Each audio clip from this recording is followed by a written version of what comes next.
again for another Whatcha reading.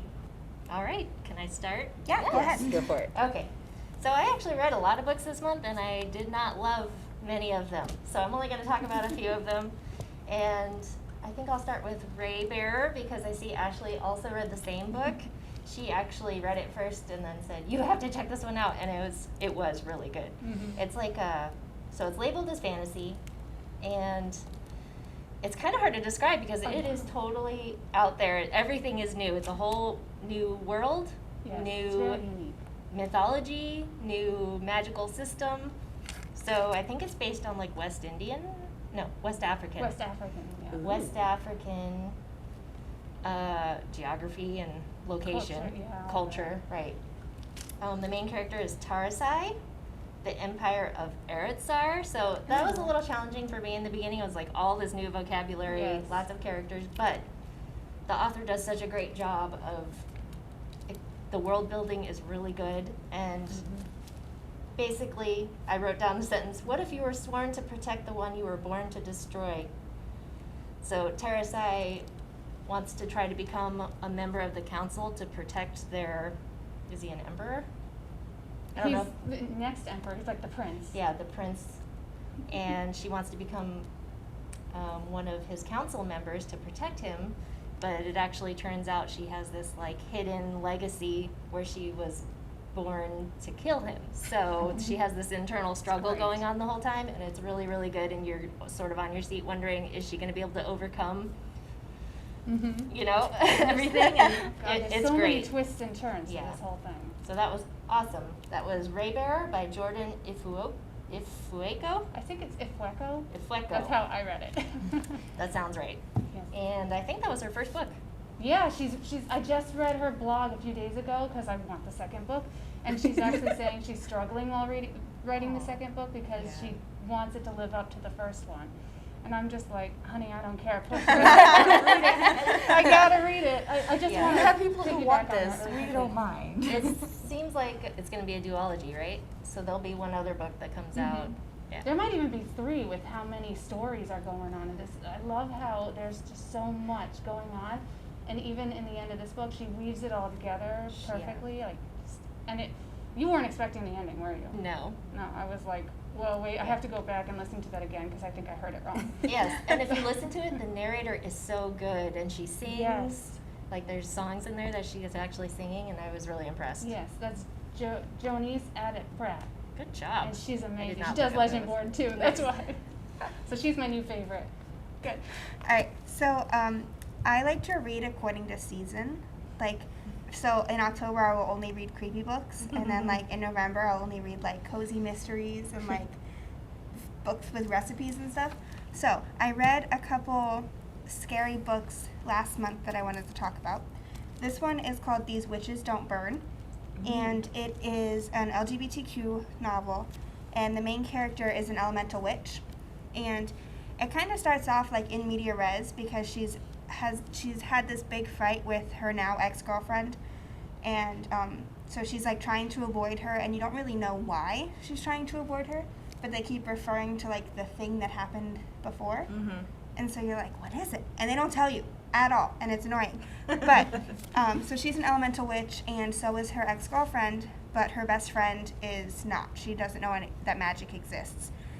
And so this new girl moves to town, and she's like, hey, she's cute, okay. So she starts to talk to her, and then this witch hunter comes and starts targeting all of the people in the book, and she has to figure out, she has to tell her friends, or she has to fight them herself.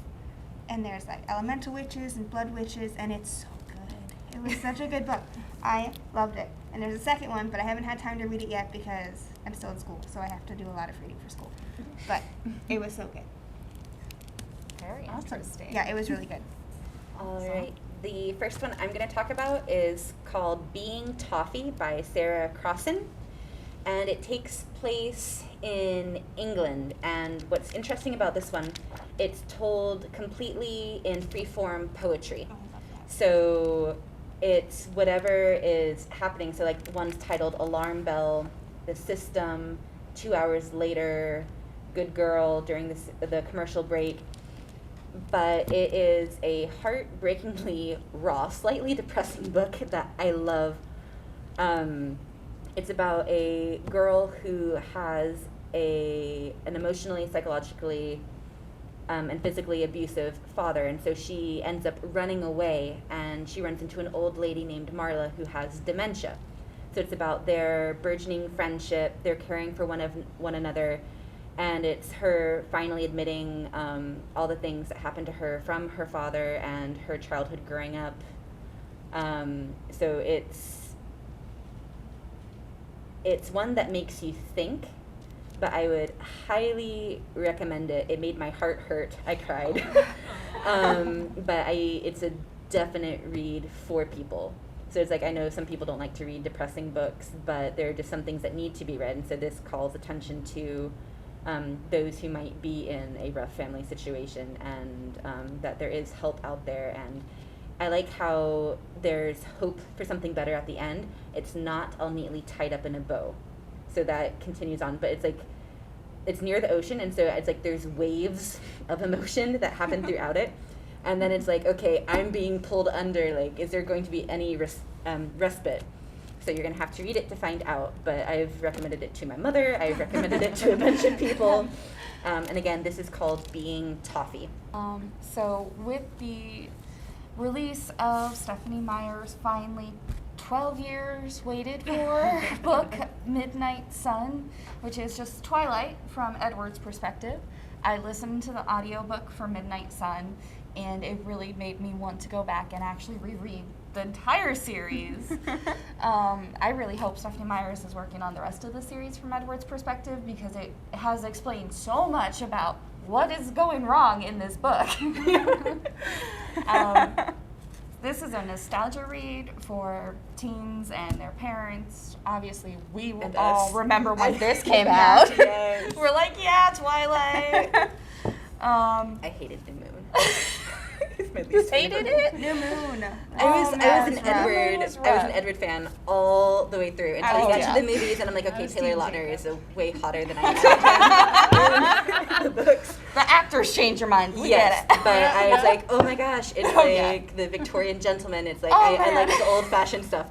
And then it didn't happen like no, that at all. no, And it's no. like, why? Why is But happening Eclipse and in Breaking here? Dawn are my favorite, but Oh, Twilight yeah. was a wonderful series. Oh yeah, I think Twilight introduced me rather to one of my favorite genres of supernatural fiction, which is vampires. Vampire stories are very interesting to me. I like the different ways that they come up with different moral arguments. Like Edward is constantly like, I want to eat Bella, but I want Bella to stay human and be my Bella forever. And it's like, well, you can't have that, Edward. You have to make up your mind. Yeah. Then you gotta listen to Midnight Sun. It explains so much. But I'm yeah, tempted so now. it was just a nostalgic reread. I really enjoyed it again. And I really do hope there's a sequel to New Moon coming on the way from Edward's I'm perspective. sure there because is. that would She be has so to. good. Angsty though. Yeah, Oh my Does it gosh. take another 12 So, years? I did listen to that as well, and I enjoyed it. You know, it was a quick read for me. I wasn't ever like, I need to put this down. But it is a little different for me. Like, I loved it at the time when it came out, and now when I am going through it, I'm just like, this is a little problematic. Yes. Oh yeah, You don't Yes. It's a there's little too much for definitely me. So Yes. there's definitely spots where I was like, I don't know if I love it as much as I used to, but it was Yeah. a lot of fun to go Oh, yeah. back and revisit the Mhm. plot from his perspective. And Oh, you're yeah. right, it explains a lot of things that now make more sense. Oh yeah, it's like, oh, okay, that makes I like the sense. narrator in that one too. I Oh thought he yeah, had a the pretty nice narrator sound. for the You listen to that audiobook too? was Yeah. so good. I didn't finish it yet. I'm halfway through, but Yeah, I we're like, gonna I have to like listen to the voice. audiobook because the three of them. know. All right, so I'm gonna talk about Legendborn. Ooh, by I like the Tracy cover. Dion. Oh yeah, the cover That's is so cool, pretty. isn't it? That was the That's first thing that got me. gorgeous. It's like, oh, that's a nice cover. And I know we're not Totally. supposed to judge a book Oh, by I a cover, totally but I do. totally do. But that's the good thing Yes. about YA books is their covers are so much better. So. They really are. Yes. I think we said that so many Yes. times, and it's true. They're getting better and better, man.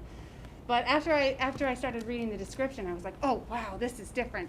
it's so cool. It's like a twist on the Arthurian legend, but in the South. And it's got black girl magic and bloodlines and all this crazy stuff. So that sounds so good. I love Arthurian stuff. it's really layered So too. fun. And I don't know if there's a second, but there better be a second book. That's all I gotta say. There better be a second book. But We might be exchanging it's books so after good. this. It's definitely like fantasy. What's her name?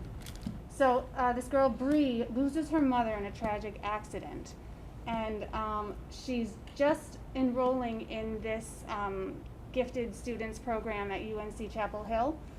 Oh, And she decides College. she wants to leave all of it behind. The tragedy, everything. She doesn't want to grieve. She just wants to leave. So she does. And she starts to feel this other self inside her rising. She calls her After Bree, after her mother's tragic death. And she's more angry and she's more death defying and she wants to do, she used to be a good girl. Now she wants to do everything bad. And she gets mixed up in this secret society. It's all white, of course, because you're in the South, and there's all these microaggressions, and you really get to see the casual racism of the South in this. And from her perspective, you know, like there's a part where a girl reaches over to touch her hair because she's got beautiful flowing hair, and she goes, "I'm not a petting zoo. Don't touch me," you know, and it does get pretty deep into the bloodlines with the slavery, and it's amazing how this author can weave the Arthurian legend into it. They have these knights who fight these shadow creatures that come to steal not the souls, but the energy. They suck energy out of people, and they make them evil and stuff. Oh wow. And they fight these creatures, and she starts to realize there's something about this society that has to do with her mother's death. So she goes in there and she tries to figure it out and everything, and she discovers things about herself.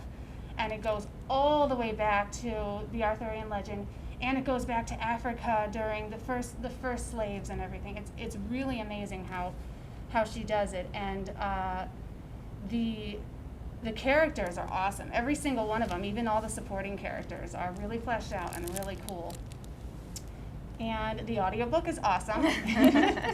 It is narrated by the same girl, Jonice Abbott Pratt, who did Brave Bear, and she's great.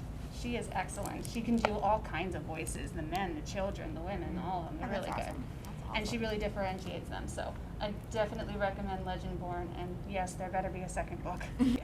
Okay, I'm going to talk about 2 books that you have to read in December. Well, you don't have to, but you really should, because they're so good. Okay, so this one is called The Afterlife of Holly Chase, and it's about this girl who is woken up on Christmas Eve by 3 ghosts. So she's Scrooge, and This is sounding familiar. yes, Christmas Carol. and it's like Ghost of Christmas Present, Past and Future, and they're like, "You're an awful person.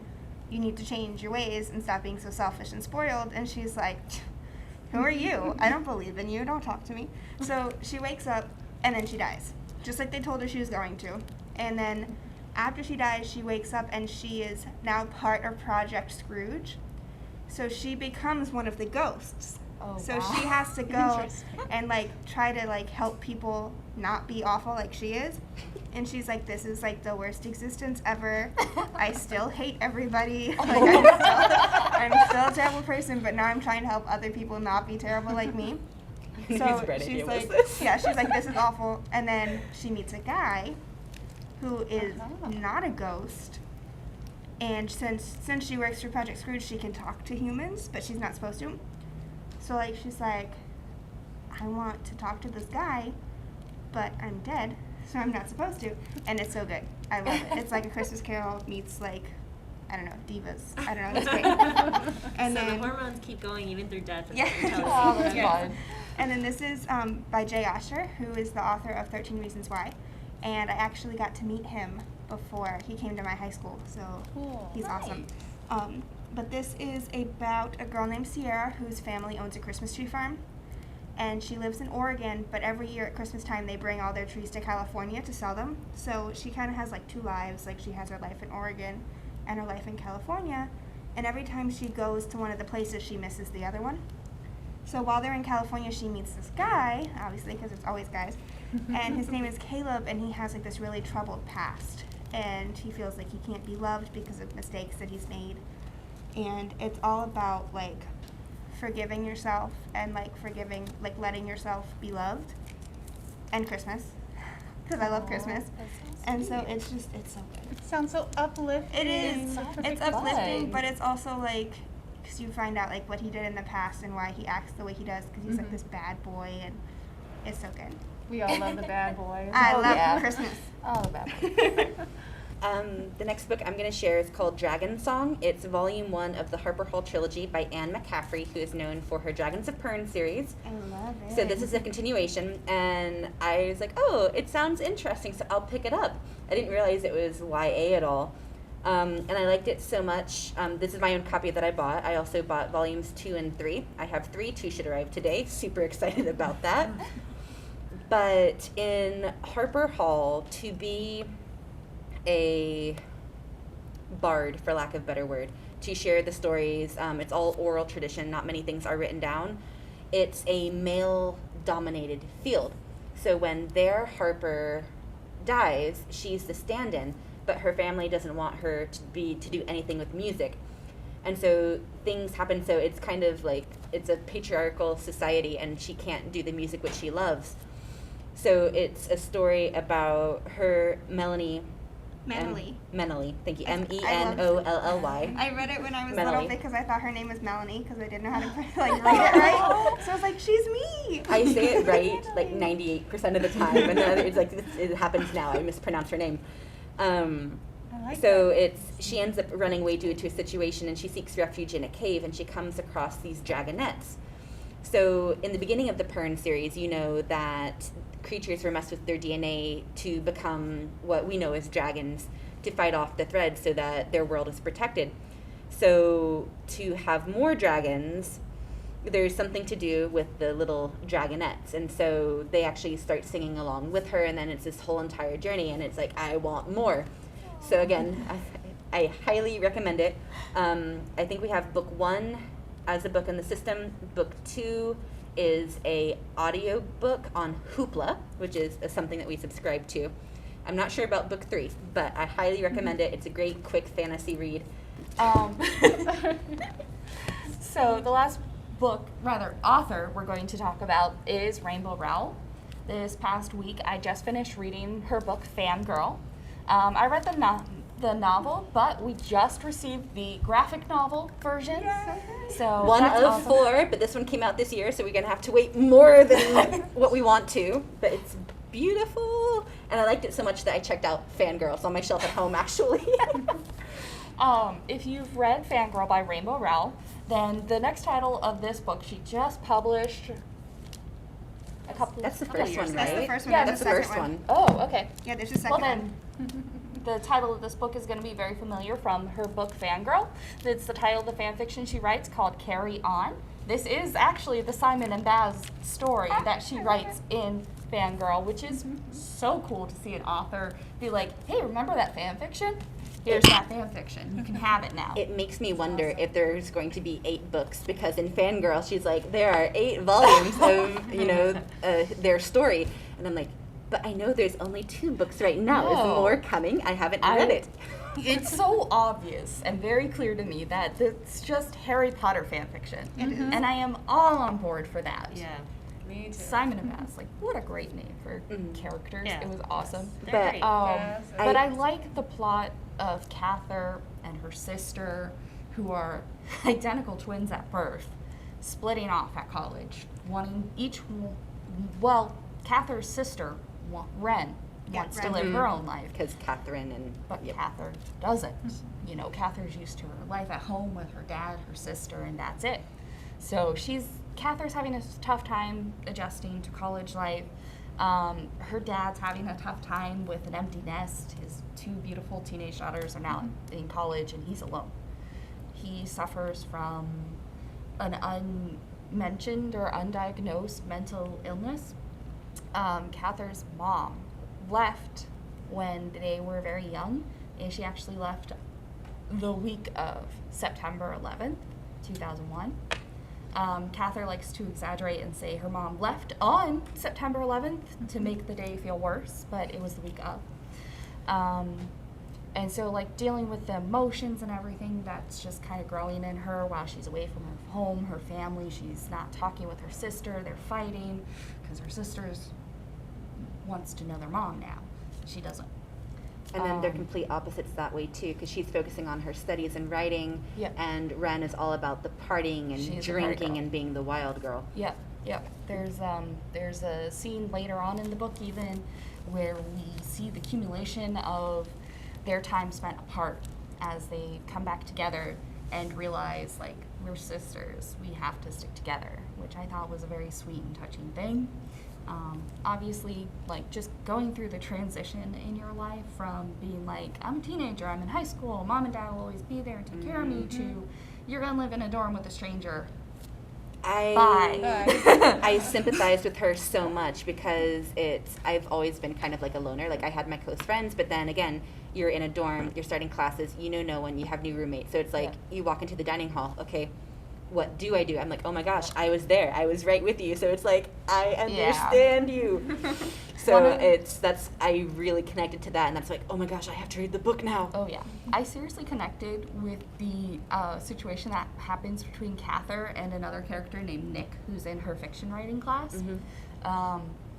Like that, the situation that they found themselves in, where they're working on a story, they thought they were doing it for fun, and then Nick's like, yeah, but no, turns into like a whole emotional like argument within yourself of, well, should Kath be okay with Nick wanting to use a story they wrote together, or should Nick like concede that the story is better with Cather's help, so should be more Cather's story.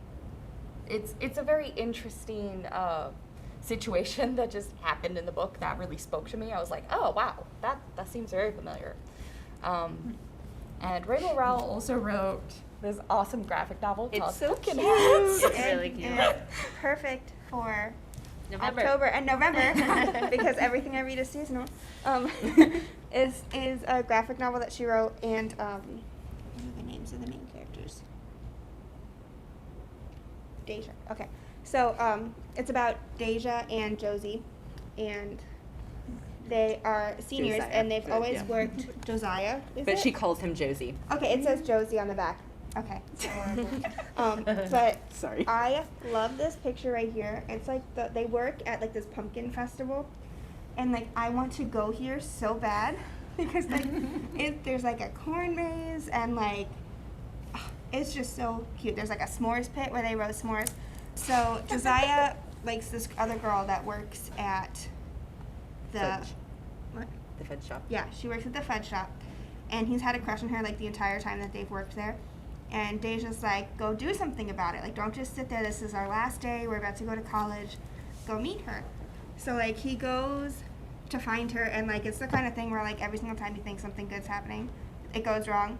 So like they go through the entire festival trying to find her, and then he finds her, and Goat. I won't tell you what happened. Come But he finds her, and it's not what you expect. So it's a different ending than what you'd think, because like the whole time you're like, yeah, he's gonna get the girl, he's gonna find her, it's gonna be great, they're gonna go to college, everything's gonna be great.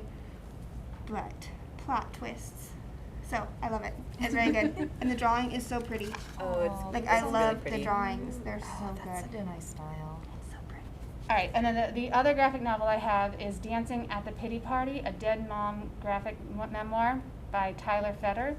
This one's really good. It's also autobiographical, and it is literally about a girl's experience with her mother getting stage 4 cancer and dying very quickly. She goes away. She does her first year of college, and you know how you go away to college and you come home every once in a while and things are like, what the heck?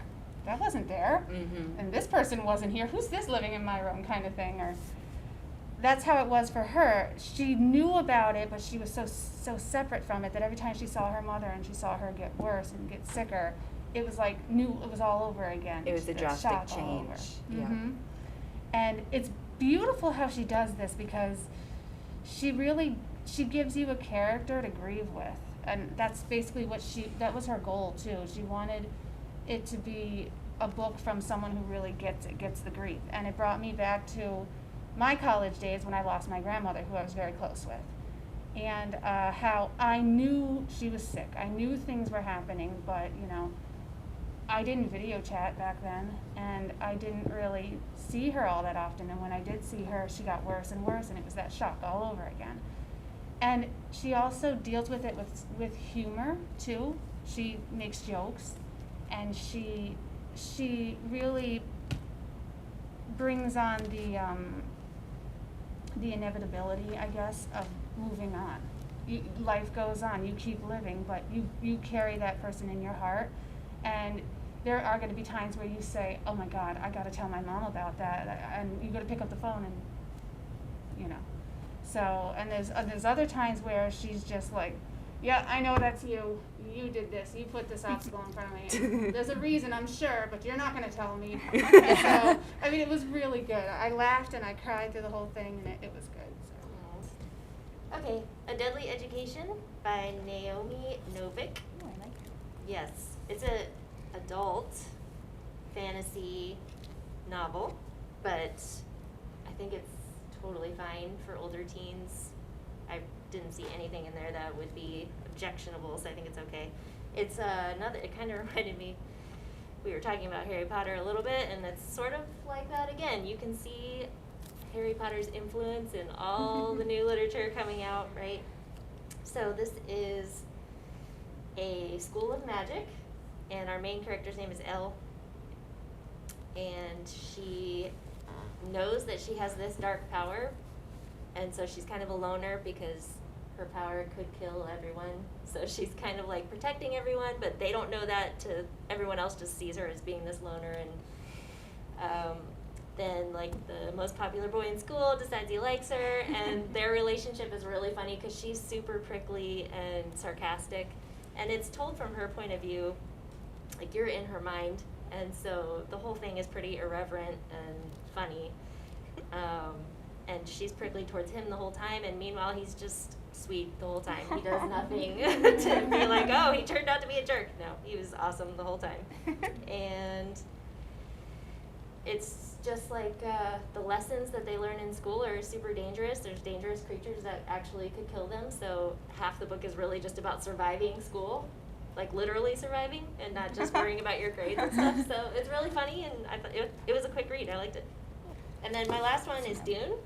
A lot of people have probably already read this. I saw the movie was coming out, and I'm so excited for the movie. kind of like Timothy Chalamet, so I was like, I'm going to read that book and see what's up.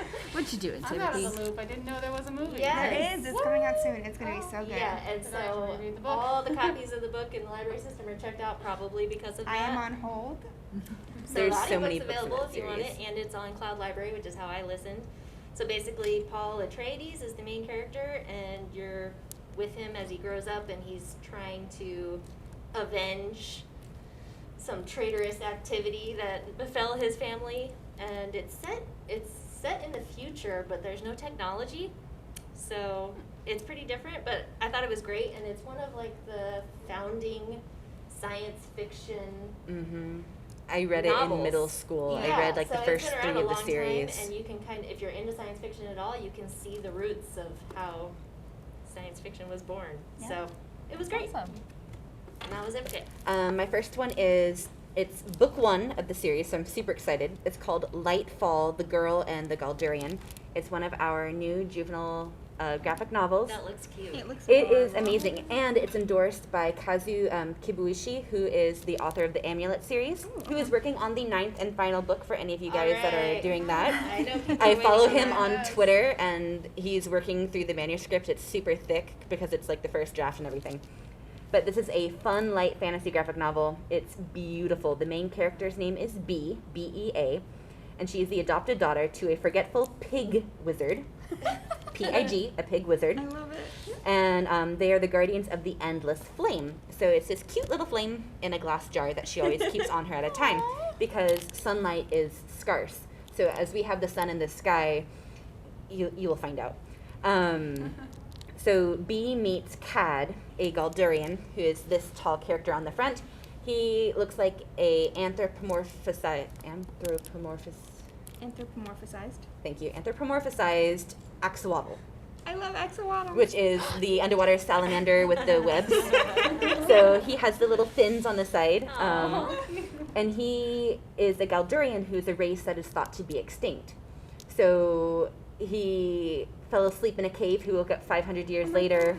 What's happened to my people? So he's on this quest to find if anyone is left. It's like when you take a nap at like 3 o'clock when it's light out and you wake up and it's like 8 and you're like, What happened?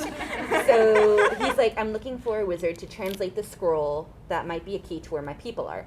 So she's like, yeah, I'll take you home to my dad. But when they get there, he's gone. And so they go on a quest to find out where he is gone.